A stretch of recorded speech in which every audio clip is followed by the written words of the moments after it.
اگر ہم انسانی تاریخ پر نظر دوڑائیں اور لائبریریاں کھنگالیں تو ہمیں ایک بڑی عجیب اور دلچسپ بات ملے گی۔ وہ بات یہ کہ فرعون رامسیس وہ انسانی تاریخ کا وہ حکمران تھا کہ جس نے اپنی حفاظت کے لیے وہ راستہ اختیار کیا جو اس سے پہلے یا اس کے بعد کسی نے بھی اختیار نہیں کیا۔ کس طرح؟ ایک رات وہ سوتا ہے اور اسے خواب آتا ہے۔ اگلے دن وہ اپنی کابینہ میں اس خواب کو رکھتا ہے تو اس وقت اس کے پاس بہت بڑے بڑے جادوگر، نجومی، جوتشی ہوتے ہیں۔ وہ خواب کی تعبیر کرتے ہیں کہ ایک بچہ پیدا ہوگا اور بچہ پیدا ہوگا بنی اسرائیل میں، اور وہ تمہارے تخت اور تاج کو گرا دے گا، تاراج کر دے گا۔ پھر مشورہ ہوا کابینہ میں کہ کیا کیا جائے، تو کابینہ اس فیصلے پر پہنچی کہ جتنے بھی بنی اسرائیل کے نومولود بچے ہیں ان کو قتل کر دیا جائے، اور جتنی عورتیں حاملہ ہیں ان کے پیٹ چاک کر کے بچے نکال لیے جائیں۔ اگلے ہی دن فیصلے پہ عمل درآمد شروع ہو گیا۔ بعض کتابیں لکھتی ہیں کہ تقریباً 70,000 جو ہے وہ بنی اسرائیل کا بچہ وہ مارا گیا، یعنی اس چکر میں۔ اور بعض کتابیں اس سے کم تعداد لکھتی ہیں، اور بعض کتابیں لکھتی ہیں کہ ہزاروں بچے جو ہے وہ اس میں مارے گئے۔ لیکن آخر میں ہوا کیا کہ جس کے ہاتھوں یہ سارا کچھ تاراج ہونا تھا وہ ایوان اقتدار میں شہزادوں کی طرح بڑا ہونے لگا۔ اس کو لوگ پرنس موسس کہتے تھے، شہزادہ موسیٰ، کیونکہ جب موسیٰ علیہ السلام کی ماں نے موسیٰ علیہ السلام کو ایک لکڑی کے باکس میں یا ٹوکرے میں ڈال کے دریا کے سپرد کیا تو آگے فرعون کی جو بیوی تھی وہ سہیلیوں کے ساتھ موجود تھی، اس نے وہ باکس پکڑا، اس میں اتنا خوبصورت بچہ تھا اور اس کی اولاد نہیں تھی۔ اس نے موسیٰ کو جو ہے وہ رکھنے کا اور پالنے کا فیصلہ کر لیا۔ اب وہ بچہ وہ جو ہے بادشاہ کی خوابگاہ میں گھس جاتا، وہ بچہ بادشاہ کی آغوش میں ہوتا، وہ بچہ بادشاہ کے دسترخوان پہ جا بیٹھتا۔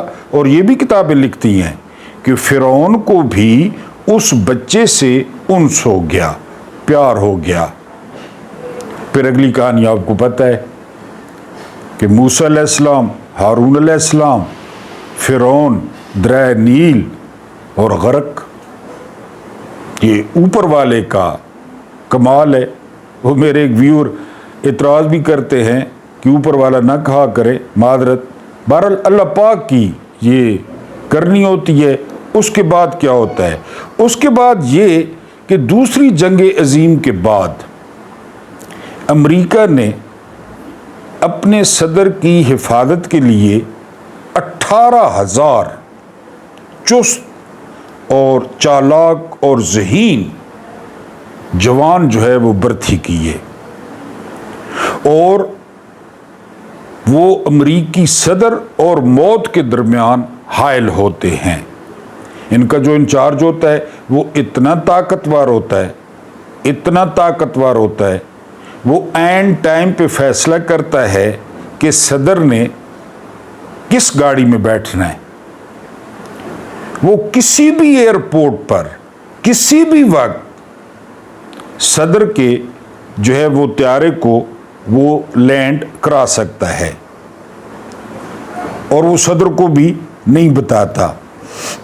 وائٹ ہاؤس کے نیچے ایک اتنا مضبوط تہہ خانہ ہے جس میں اگر جنگ لگ جائے تو صدر اپنی پوری کابینہ کے ساتھ شفٹ ہو سکتا ہے۔ وہ بم پروف ہے، وہ میزائل پروف ہے۔ امریکہ کا صدر جہاں پہ کھڑا ہوتا ہے یا جہاں پہ بیٹھا ہوتا ہے اس وقت اس کے اوپر سے کوئی جہاز نہیں گزر سکتا۔ وائٹ ہاؤس میں اینٹی ایئر کرافٹ گنز وہ نصب ہیں، اینٹی میزائل سسٹم بھی نصب ہے، اور وہ مکمل طور پہ خودکار ہے، وہ خود ہی عمل کرتا ہے۔ اگر وائٹ ہاؤس کی طرف کوئی مصیبت بڑھتی ہے میزائل کی صورت میں، جہاز کی صورت میں، گولے کی صورت میں، تو وہ خودکار نظام وہ آٹومیٹیکلی اس کو ڈسٹروائے کرتا ہے اور ڈسٹروائے کر سکتا ہے۔ اس کے بعد جو صدر کا سالانہ جو ہے وہ خرچہ ہے، یعنی 1 سال کا جو اس کی سیکیورٹی پہ لگتا ہے، وہ امریکی 50 ارب ڈالرز کے لگ بھگ ہے، 50 ارب ڈالرز۔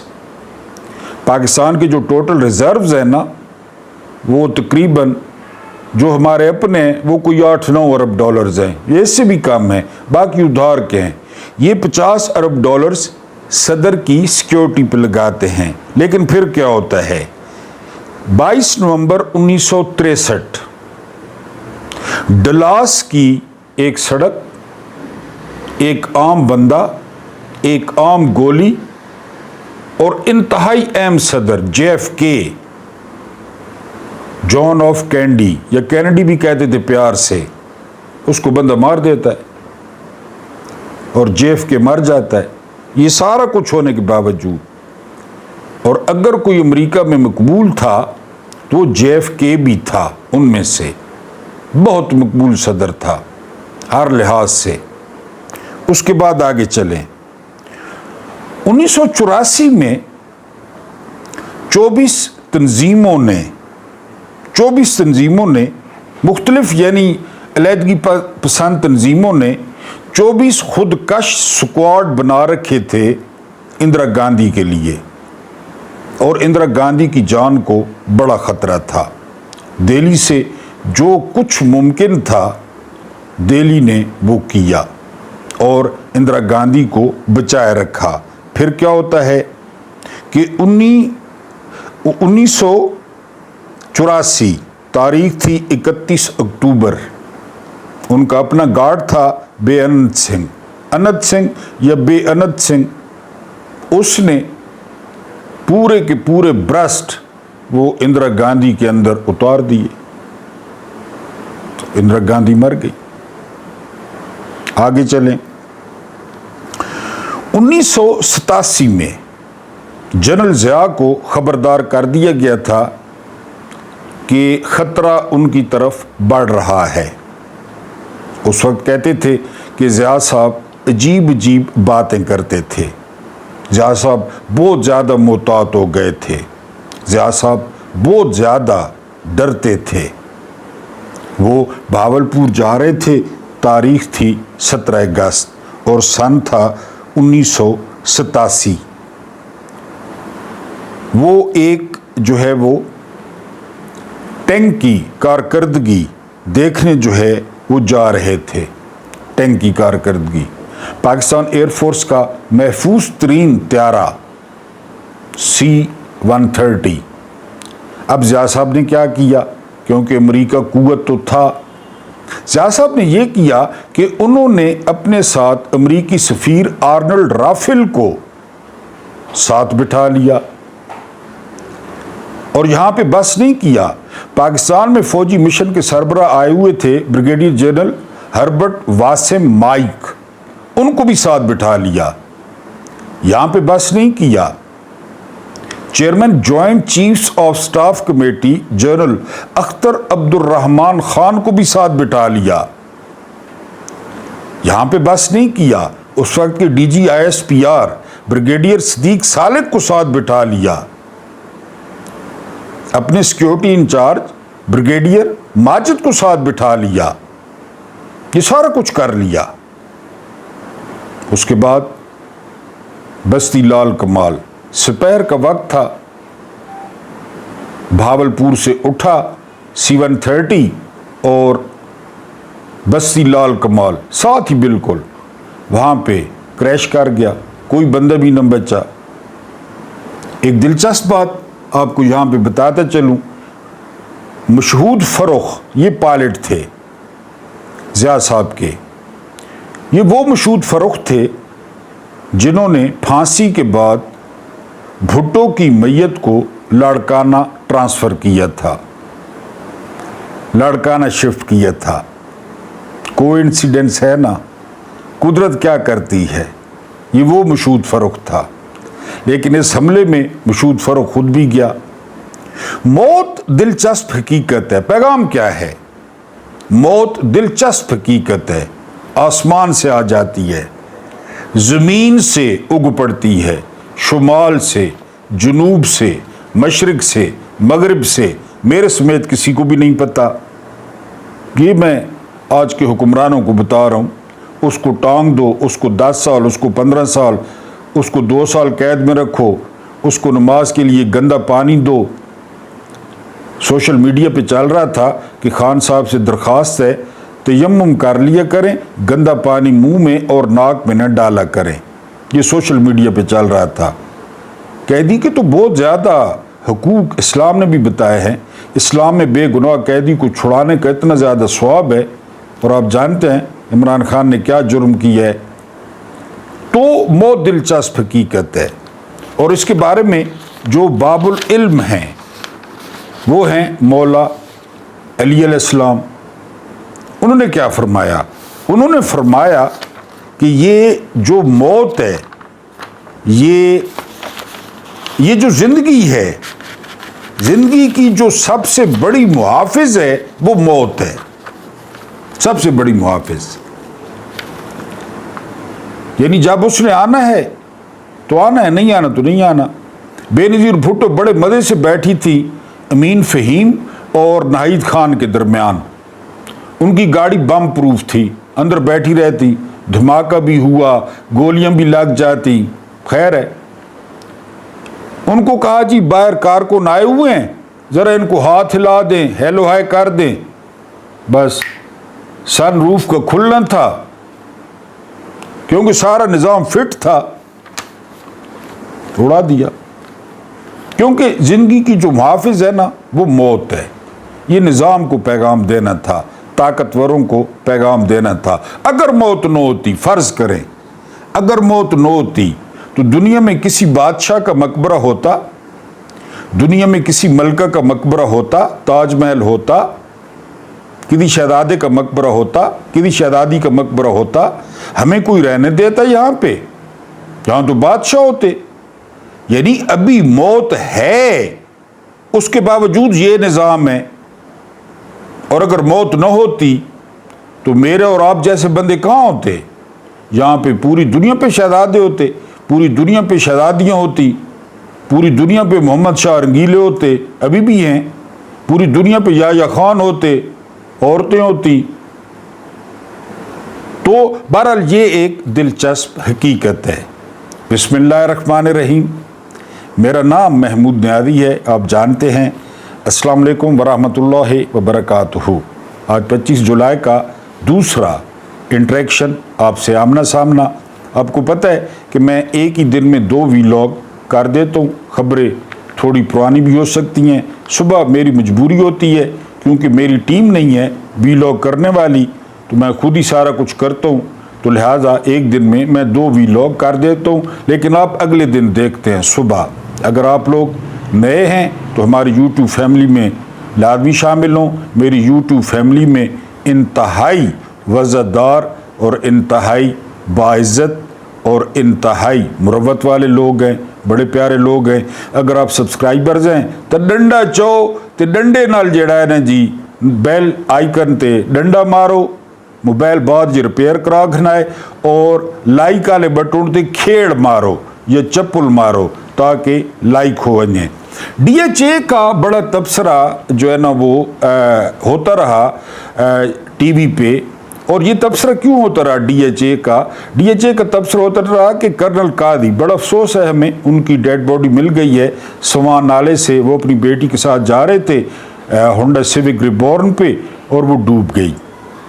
تو ڈی ایچ اے ایک چینل نے بہت زیادہ کی۔ اب رپورٹیں آ رہی ہیں کہ جس ٹی وی نے ڈی ایچ اے کا زیادہ نام لیا تو اسے 40ویں نمبر پہ شفٹ کر دیا گیا ہے، اور اسے کہا گیا کہ تم DHA کا نام کیوں لے رہے ہو، سارے چینلز کو کہا گیا۔ میں نے بار بار کہا کہ نالوں پہ قبضہ ہوا، نالوں کی چائنا کٹنگ ہوئی، پھر DHA اونچا نیچا موجاں بڑا اس طرح نظارہ پیش کرتا ہے۔ دیکھا نہیں ہے میں نے دیکھا نہیں ہے، میں نے لوگوں سے سنا ہے۔ تو وہاں پہ ان کو کہا گیا ٹی وی چینلز کو کہ خبردار، اگر آپ لوگوں نے DHA کا اب نام لیا تو اب نجی ہاؤسنگ سوسائٹی، آپ اگر ٹی وی لگائیں تو نجی ہاؤسنگ سوسائٹی ہے، کیونکہ بھائی لوگوں نے ڈنڈا چاڑا ہے۔ اس کے بعد جو ہے نا وہ بڑی انہونی ہوئی ہے اس کے ساتھ، نجم سیٹھی کے ساتھ۔ نجم سیٹھی کے بارے میں آپ جانتے ہیں کہ وہ بڑے طاقتور آدمی ہیں۔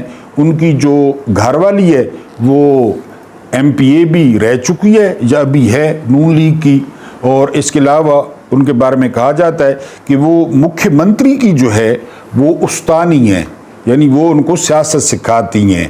جگنو محسن میرا خیال ہے ان کا نام ہے۔ تو یہ شو کر رہے تھے سما پہ، تو انہوں نے کچھ ایسی باتیں کر دی کہ ان کے شو کو کاٹ دیا گیا، اور پھر جو ہے نا وہ ان کا شو ہی وہ آف ایئر کر دیا گیا، پورا شو۔ پتہ نہیں اب انہوں نے کیا باتیں کرنی تھی، کیونکہ وہ تو باتیں کرتے ہیں، ان کو کوئی کچھ بھی نہیں کہتا، لیکن اس شو میں میرا خیال ہے انہوں نے کچھ میٹھا زیادہ ڈال دیا۔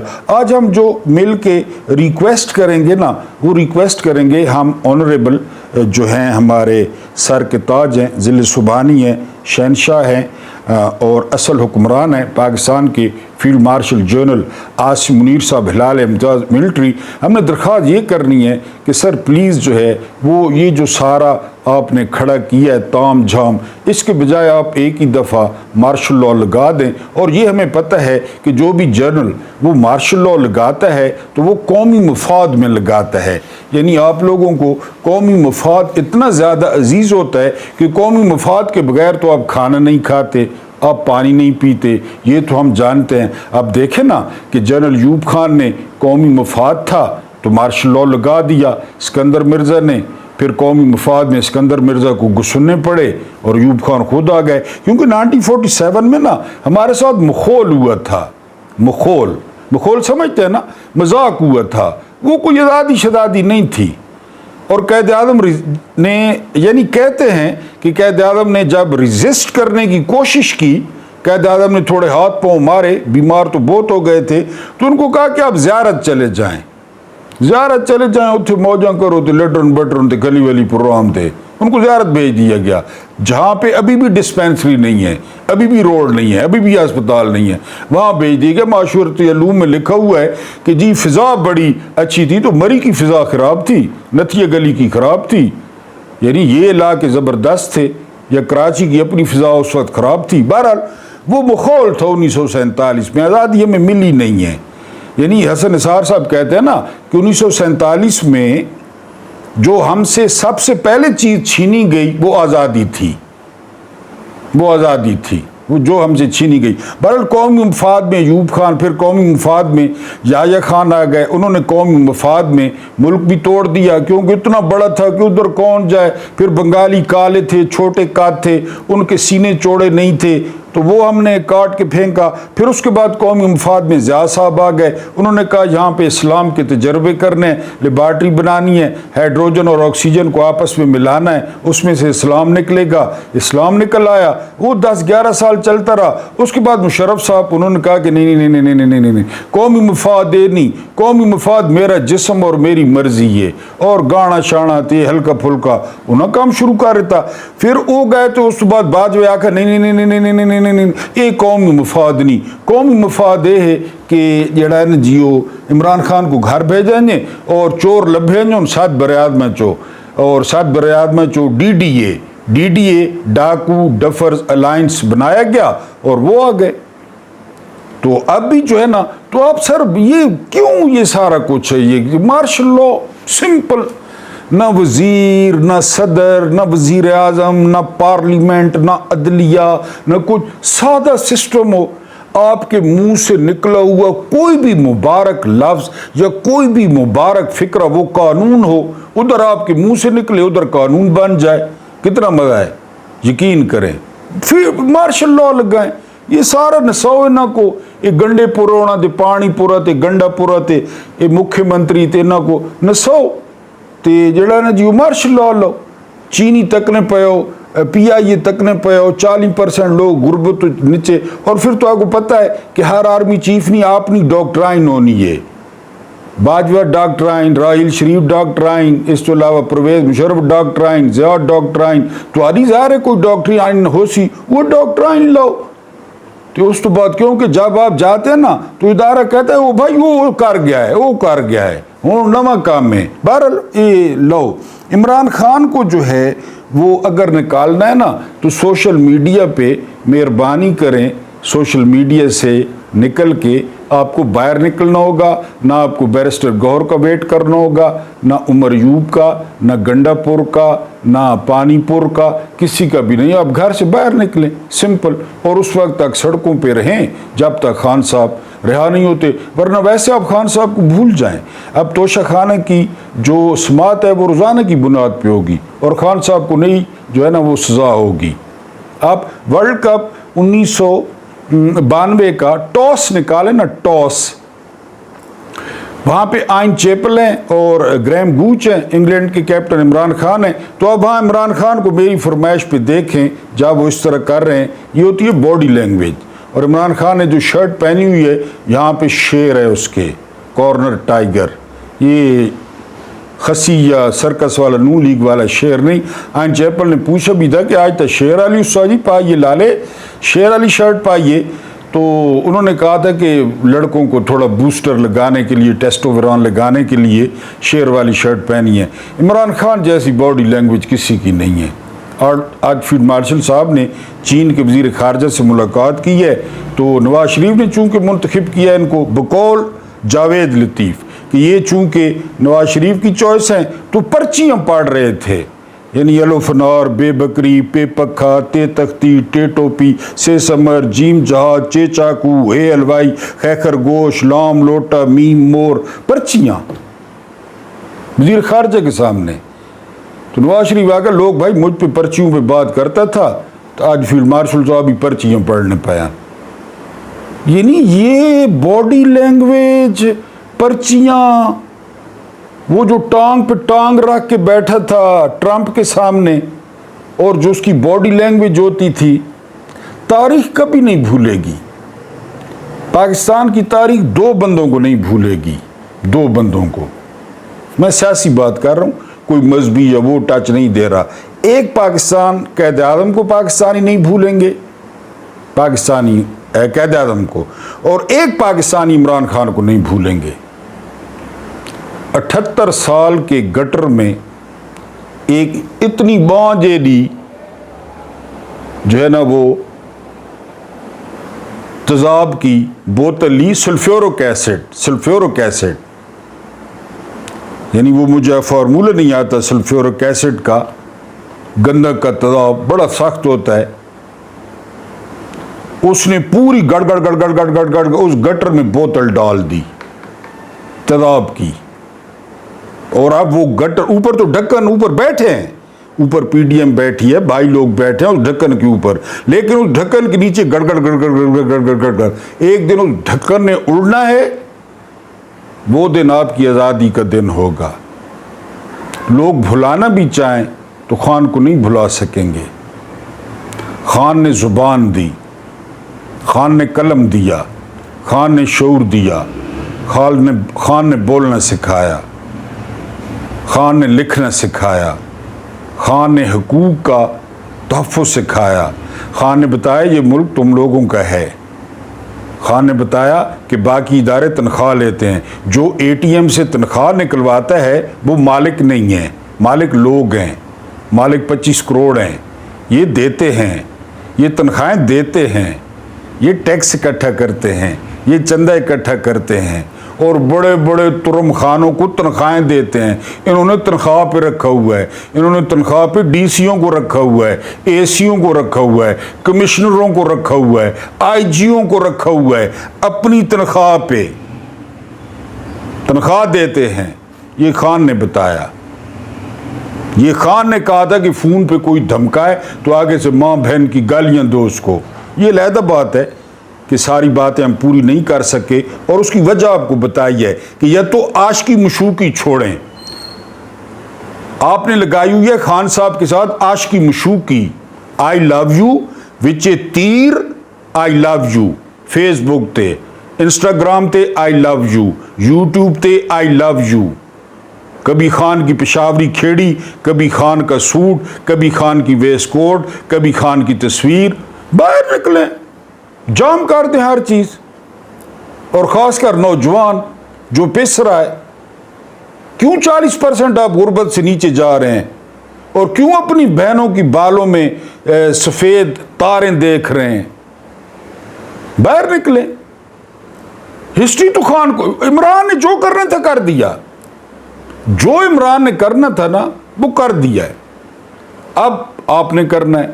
آپ دیکھتے ہیں بیرسٹر گور جی اعلان کریں، فلاں اعلان کرے، فلاں اعلان کرے، فلاں اعلان کرے، یعنی آپ مجھے بتائیں کہ جب تک بندہ مرتا نہیں ہے تو جنت ملتی ہے؟ بتائیں نا، ہر چیز کی ایک قیمت ہوتی ہے، آپ کو ٹائم نکالنا پڑے گا، چاہے دھوپ ہو چاہے بارش ہو، آپ نکلیں گے تو خان نکلے گا، آپ نہیں نکلیں گے تو آپ کے سامنے سسٹم۔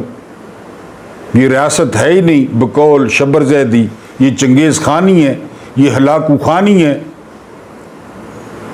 یہ تیمور لنگی ہے، یہاں نہ کوئی آئین ہے، نہ کوئی قانون ہے، نہ کوئی ضابطہ ہے، تو بس ٹھیک ہے، ہم بھی یہاں پہ بولتے رہیں، ہم تو ویسے بھی قوال ہیں کہ شاید آپ پہ حال چڑھ جائے، آپ پہ حال چڑھ جائے اور آپ باہر نکل جائیں، اور آپ باہر نکل پڑیں، اور آپ باہر نکلے تو ہم بھی آپ کے ساتھ باہر نکلیں گے۔ اللہ پاک آپ کو آسانیاں عطا فرمائے، آسانیاں بانٹنے کی توفیق عطا فرمائے۔ میرا رب کریم آپ کے اور میرے مرحومین کی مغفرت فرمائے، ان کے ساتھ عدل کا نہیں رحم کا اور احسان کا معاملہ فرمائے۔ مجھے برداشت کرنے کا بہت بہت شکریہ۔